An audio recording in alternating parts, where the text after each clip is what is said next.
Ce matin, à Marsac-sur-l'Île, les clients se succèdent. Beaucoup sont à la recherche d'un précieux autotest.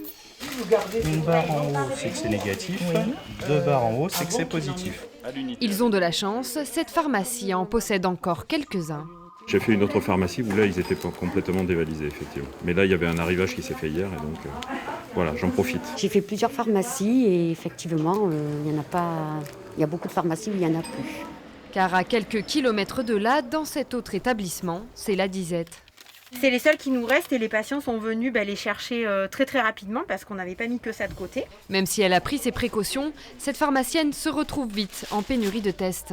Là, en une semaine, on aura passé 3 commandes. Chaque commande est écoulée en à peine 24 heures. Samedi, elles en ont écoulé une centaine en 6 heures. Et nous, la commande de mardi, on l'a terminée hier en 24 heures. Et là, du coup, j'attends une commande que j'ai passée lundi qui devrait arriver normalement vendredi, mais je ne sais pas combien de temps ça va tenir. En Dordogne, le taux d'incidence est de 358 pour 100 000 habitants. Alors à l'approche des fêtes, nombreux sont ceux qui veulent se faire dépister pour protéger leurs proches. Nous allons chez les grands-parents pour les fêtes et donc par sécurité pour eux, on fait un test avant de les voir. J'ai mes grands-parents et tout, donc s'il y a un problème, je peux pas je peux leur transmettre le virus, quoi. Si je peux éviter, c'est mieux. Pour les beaux-parents, les anciens, les préserver, je suis vacciné, mais c'est une question de prévention, clairement. Prévenir plutôt que guérir pour pouvoir passer des fêtes de Noël l'esprit un peu plus tranquille.